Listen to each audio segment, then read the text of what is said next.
Hello everyone.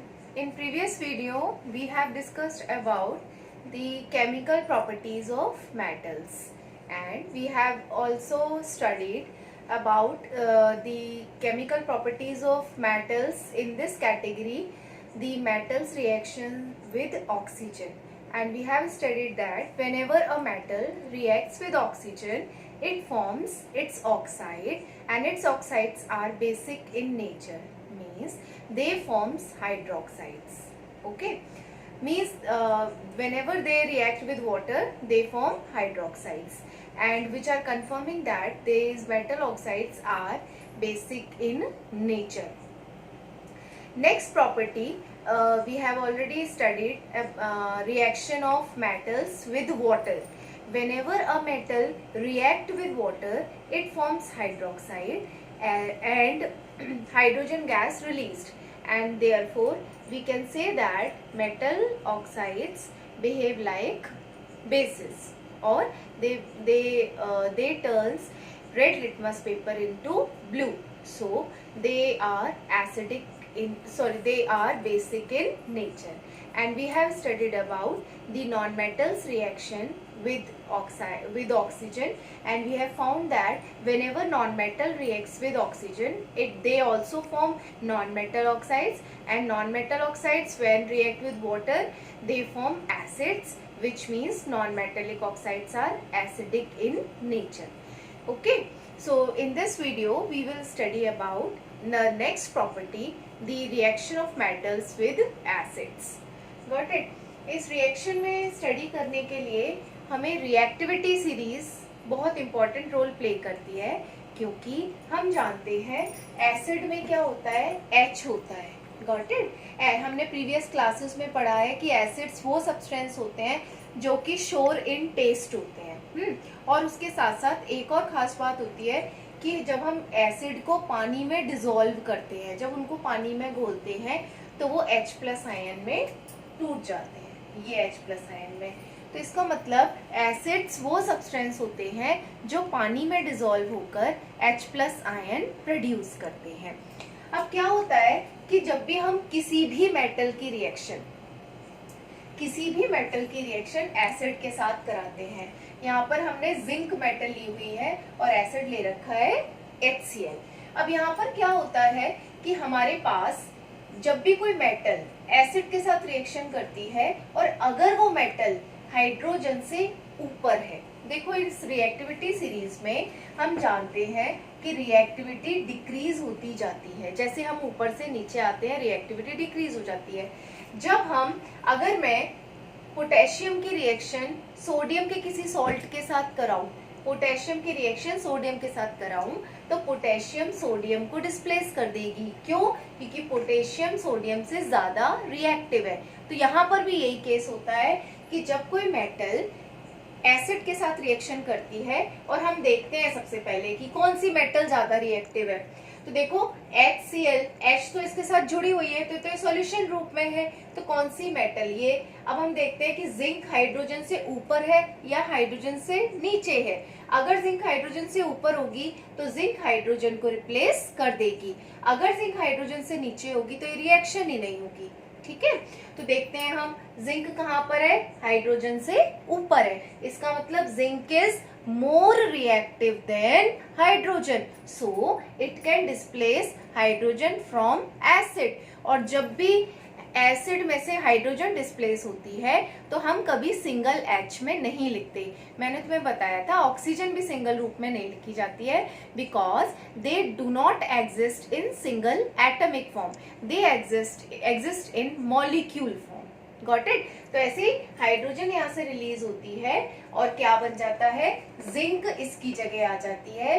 More reactive metal displaces hydrogen from its solution and it comes here, it is form salt. Salt क्या होता है? Salt एक neutral compound होता है जिसमें ना H होता है ना ही OH होता है. H होने की वजह से उसको एसिड कहते हैं, OH होने की वजह से उसको बेस कहते हैं. तो सॉल्ट में न्यूट्रल कंपाउंड होता है, ना H होता ना ही OH होता. तो देखो जिंक क्लोराइड बन जाता है, सॉल्ट है ये, और उसके साथ क्या रिलीज होती है, हाइड्रोजन गैस। तो whenever a metal reacts with acid it produce hydrogen gas. Hydrogen gas कहाँ से आई, एसिड में से। Got it. अब क्या होता है, गैसेस तो हमारे चारों तरफ भी गैसेस हैं, तो हम कैसे आइडेंटिफाई करें कि कौन सी गैस कौन सी है। तो हाइड्रोजन गैस जब भी रिलीज होती है, अब तब हम बर्निंग कैंडल लेके जाएं या बर्निंग मैचेस, जैसे एक टेस्ट ट्यूब में, सपोज एक टेस्ट ट्यूब में हम ये रिएक्शन करा रहे हैं, जिंक है हमारे पास, जिंक के छोटे छोटे पीसेस हैं और हमने यहाँ पर HCl डाला, एसिड, ठीक है। तो क्या होता है कि जिंक इसको डिस्प्लेस कर देती है हाइड्रोजन को, और हाइड्रोजन गैस निकलती है बबल्स के फॉर्म में। अब ये गैस तो निकल रही है, तो मैं पहचानू कैसे कौन सी गैस है, तो मैं यहाँ पर जलती हुई जो मैच स्टिक लेके जाती हूँ, तो it Burns with pop sound. तो जब कभी किसी भी गैस में पॉप साउंड प्रोड्यूस हो, इसका मतलब वो कौन सी गैस है, हाइड्रोजन। तो डियर स्टूडेंट्स, हमने आज क्या पढ़ा, थर्ड प्रॉपर्टी, किसी भी मेटल की रिएक्शन एसिड के साथ, ठीक है। तो जब भी कोई मेटल एसिड के साथ रिएक्शन करती है तो वो अपना सॉल्ट बनाती है और उसके साथ साथ हाइड्रोजन गैस रिलीज करती है, ठीक है। एंड नेक्स्ट आपका है, हम सेकेंड एग्जाम्पल भी ले लेते हैं समझाने के लिए। फॉर एग्जाम्पल हमने कैल्शियम ले लिया और यहाँ पर HCl के बदले H2SO4 ले लिया, ये भी एसिड है। तो यहाँ पर क्या होता है, देखो कैल्शियम भी हाइड्रोजन से ऊपर है, तो क्या बन जाएगा, calcium sulphate plus hydrogen gas. Gas को दिखाने के लिए मैंने ये ऊपर वाला एरो यूज किया, इसका मतलब ये है कि ये जो चीज बनी है ये हल्की है और ऊपर जाएगी, ठीक। तो जब भी कोई मेटल एसिड के साथ रिएक्शन करता है तो क्या बनाता है, सॉल्ट, और उसके साथ साथ पॉप साउंड प्रोड्यूस करती हुई हाइड्रोजन गैस रिलीज होती है, ठीक है। ओके, नेक्स्ट प्रॉपर्टी है आपकी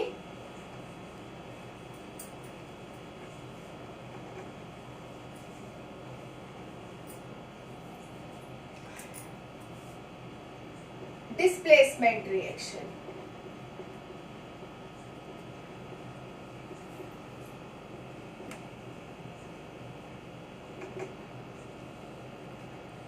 दिमाग में क्वेश्चन आता है रिएक्शन क्या है, डिस्प्लेसमेंट रिएक्शन। क्या होती है डिस्प्लेसमेंट रिएक्शन? डिस्प्लेसमेंट रिएक्शन जैसा कि नाम से समझ में आ रहा है, इसमें डिस्प्लेसमेंट होता है।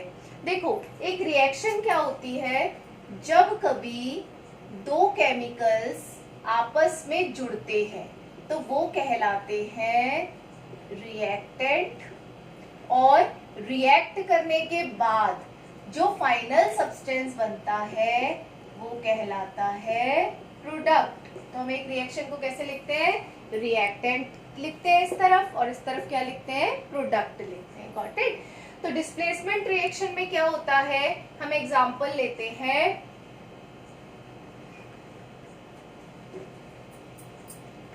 Iron plus copper sulphate forms FeSO4 plus Cu। अब देखो इस रिएक्शन में क्या हो रहा है, इस रिएक्शन में हो रहा है कि हमने एक रिएक्टेंट, एक केमिकल लिया है आयरन, हम लिख देते हैं यहाँ आयरन प्लस कॉपर सल्फेट, क्या बना रहा है, आयरन सल्फेट प्लस कॉपर। अब देखो यहाँ पर इस रिएक्शन में क्या हो रहा है, यहाँ पर एक मेटल ली है हमने आयरन, और यहाँ पर हमने दूसरी मेटल का सॉल्यूशन ले लिया है, मतलब कॉपर सल्फेट पाउडर के फॉर्म में आता है, क्रिस्टल के फॉर्म में, और उसको हमने पानी में घोल दिया, तो मेटल का हमने क्या बना लिया, सॉल्यूशन बना लिया।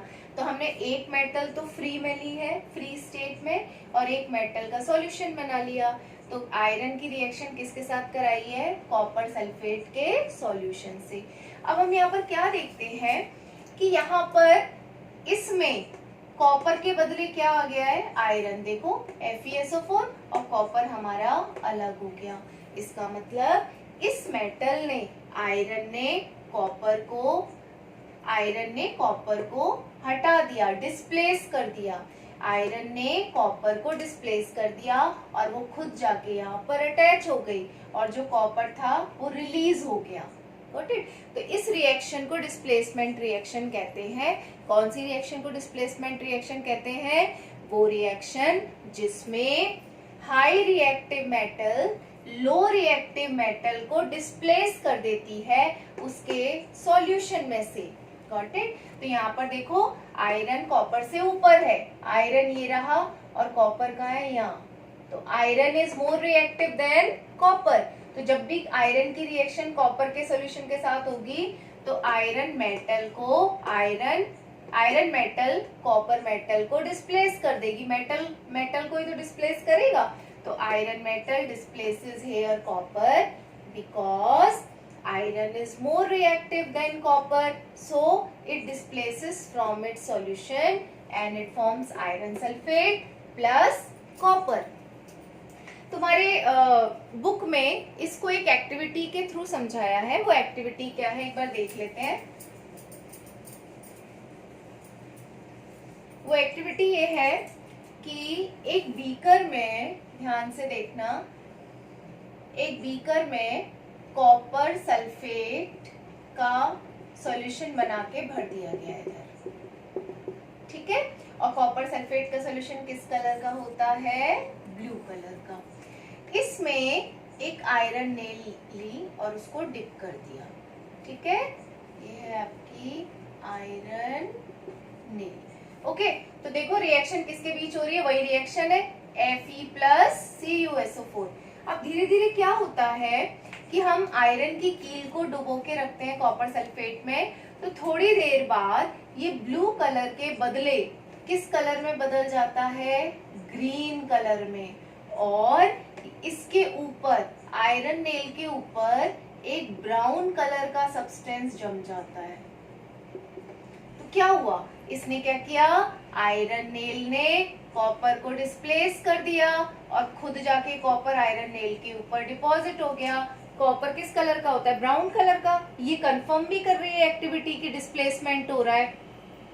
आयरन नेल को हमने डिप किया तो iron nail copper, iron nail का मतलब क्या है? आयरन। तो आयरन ने कॉपर को डिस्प्लेस कर दिया और डिस्प्लेस हुआ कॉपर कहाँ गया? वो आयरन के ऊपर डिपॉजिट हो गया ब्राउन कलर में, और जो आयरन था वो धीरे धीरे यहाँ पर आता चला गया। इसी वजह से तो क्या बन गया यहाँ पर? Iron sulphate. और आयरन सल्फेट पता है किस कलर का होता है? ग्रीन कलर का। तो इस एक्टिविटी से हमें ये कंफर्म होता है कि more reactive element less reactive element को डिस्प्लेस करता है और ये रिएक्शन कहलाती है डिस्प्लेसमेंट रिएक्शन। और इसमें देखो आयरन नेल को हमने डिप किया है कॉपर सल्फेट में, तो इस कॉपर सल्फेट के सॉल्यूशन का धीरे धीरे कलर ग्रीन हो गया। क्यों? ग्रीन किसका कलर होता है? आयरन सल्फेट का। और जो कॉपर जो यहाँ से डिस्प्लेस हुआ था वो आयरन नेल के ऊपर डिपॉजिट हो गया। तो this reaction is called displacement reaction. ठीक है? तो तुम्हारी बुक में और भी रिएक्शंस दे रखी हैं और तुमसे पूछा गया है कि ये रिएक्शन होगी या नहीं होगी। सपोज मैं तुमसे कहूं कि Fe प्लस ZnSO4 ये रिएक्शन होगी या नहीं होगी? FeZn को डिस्प्लेस करेगा या नहीं करेगा? देखो जिंक का सॉल्यूशन है तो आयरन डिस्प्लेस करेगा या नहीं करेगा? आयरन जिंक से नीचे है तो आयरन इसको डिस्प्लेस नहीं करेगा। बेसिकली डिस्प्लेसमेंट रिएक्शन में हमें रिएक्टिविटी देखनी होती है कि कौन सी मेटल ज्यादा रिएक्टिव है, वही डिस्प्लेस कर पाएगी सॉल्यूशन में से मेटल को।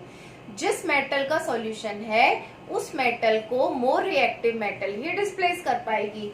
तो ये किस मेटल का सॉल्यूशन है? जिंक का। और यहाँ पर कौन डिस्प्लेस करेगा? आयरन। अब हमें ये देखना पड़ेगा कि आयरन जिंक से ज्यादा रिएक्टिव है कि कम रिएक्टिव है। अब हम रिएक्टिविटी सीरीज में इनकी पोजीशन देखते हैं। तो देखो आयरन जो जिंक है, जिंक ज्यादा रिएक्टिव है आयरन से, तो आयरन जिंक को डिस्प्लेस नहीं कर पाएगा क्योंकि मोर रिएक्टिव एलिमेंट ही लेस रिएक्टिव एलिमेंट को डिस्प्लेस कर पाता है। Got it? तो ये थी आपकी डिस्प्लेसमेंट रिएक्शन। ओके, अब आपकी uses of non-metals. Okay.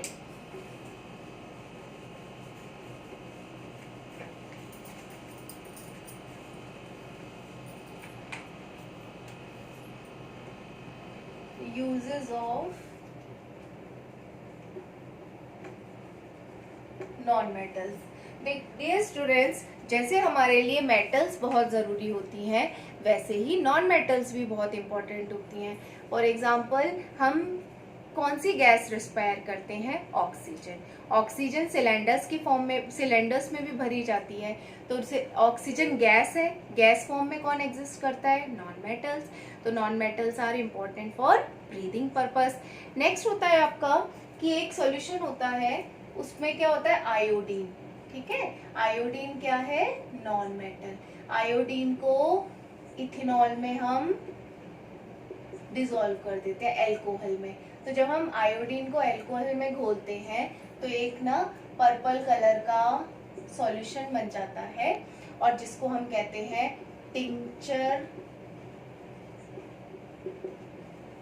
Iodine. तो इसका मतलब आयोडीन तो नॉन मेटल है, लेकिन मैंने इसको जब इथेनॉल में घोल दिया, तुमने बीटाडीन का नाम सुना होगा. तो बीटाडीन कैसे बनती है? आयोडीन को एल्कोहल में डिसॉल्व करके. तो जब हम आयोडीन को एल्कोहल में डिसॉल्व करते हैं तो एक पर्पल कलर का सॉल्यूशन बनता है जिसको हम कहते हैं टिंचर आयोडीन. वो वुंड्स को हील करने में काम में लाया जाता है. तो ये नॉन मेटल का एक यूज हो गया. दूसरा, जो कंप्यूटर्स होते हैं उसमें माइक्रो चिप्स बनाई जाती हैं. ठीक है, और सिलिकॉन की माइक्रो चिप्स बनाई जाती हैं. और क्या होता है कि बैलून्स में आपकी जो नॉन मेटल्स हैं वो गैसेस फिल की जाती हैं. ठीक है, तो there are so many uses of non metals. Like non metals जैसे क्रैकर्स में नॉन मेटल्स यूज़ की जाती हैं, सल्फर पाउडर यूज़ किया जाता है. ठीक है, और जो एक्सप्लोजिव मटेरियल्स होते हैं उनमें भी नॉन मेटल्स का यूज़ किया जाता है. तो हमारे लिए मेटल्स के साथ साथ नॉन मेटल्स भी बहुत ज़्यादा इम्पॉर्टेंट रोल प्ले करती हैं. ठीक है, तो डियर स्टूडेंट्स, एक बार हम एक वाटर की रिएक्शन और स्टडी कर लेते हैं.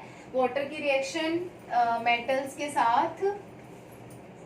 जनरली जो मेटल होती हैं वो, ये डिपेंड करता है, देखो जितनी भी रिएक्शंस हैं वो रिएक्टिविटी सीरीज पे बेस्ड होती हैं. जो मेटल सबसे ज्यादा रिएक्टिव है वो ठंडे पानी के साथ ही रिएक्शन कर लेगी, और जो मेटल थोड़ी कम रिएक्टिव है, बीच की है, वो थोड़ा सा गर्म पानी के साथ रिएक्शन करेगी. और जो मेटल सबसे एंड में मिलती है हमें, कम रिएक्टिव होती है, वो किसी के साथ रिएक्शन नहीं करती, वो स्टीम के साथ रिएक्शन करती है. स्टीम भी तो वाटर का ही रूप है. Got it? तो whenever a metal reacts with water, it forms metal hydroxide plus hydrogen gas. For example, Na plus H2O, it forms NaOH plus hydrogen gas. जो नॉन मेटल्स होती हैं वो पानी के साथ रिएक्ट नहीं करती, लेकिन नॉन मेटल के ऑक्साइड जो होते हैं, ठीक है. अब देखो यहाँ पर मेटल ने वाटर के साथ रिएक्शन की तो क्या बनाया? बेस बनाया. कैसे पता चला ये बेस है? इसके पीछे OH लगा है. दिस मीन्स मेटल्स क्या नेचर होता है? मेटल्स का बेसिक नेचर होता है. Got it? तो मेटल्स का क्या नेचर होता है? बेसिक, क्योंकि वो पानी के साथ जुड़ के क्या बनाती हैं? बेस. नॉन मेटल्स जनरली एक साथ पानी के साथ रिएक्शन नहीं करती हैं. पहले वो नॉन मेटल ऑक्साइड बनाती हैं, जैसे SO2 है, तब वो पानी के साथ रिएक्शन करती हैं और क्या बना लेती हैं? H2SO3. This means non metal तो एसिड बनाती हैं और मेटल्स क्या बनाती हैं? बेस. तो metal oxides are basic in nature and non metals are acidic in nature, and these non-metal oxides are responsible for acid rain. Okay, so this is all about this chapter, and we will discuss the exercise. Okay, I will provide you the solution of the exercise as well as the notes of this chapter. Okay, revise this chapter and read line by line your NCERT book so that it can help you to understand the basic concepts. और इसमें तुम्हें metals के uses तुम जानते हो बहुत अच्छे से. मेटल्स ज्वेलरी बनाने के काम में लाई जाती हैं, ठीक है। तो इतनी सारी जो मेटल्स हैं बहुत सारे यूजेस हैं, नॉन मेटल्स के भी यूजेस हैं। अब इसमें एक और चीज मैं इसमें तुम्हें बताना चाह रही थी, जो लास्ट कॉन्सेप्ट है इसका,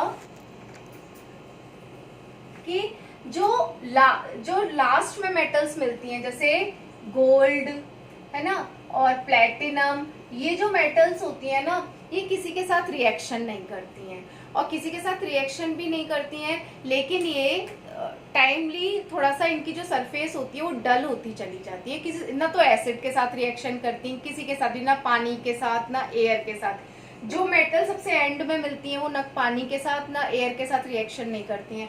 जैसे जैसे हम ऊपर देखते हैं वो सबके साथ रिएक्शन करती हैं, बीच के देखते हैं तो धीरे धीरे रिएक्टिविटी घटती चली जाती है। लेकिन ये जो है एक कॉन्सेंट्रेटेड मिक्सचर होता है जिसको हम कहते हैं एक्वा रीजिया। एक्वा रीजिया क्या होता है? कॉन्सेंट्रेटेड मिक्सचर होता है किसका? HCl का एंड HNO3 का।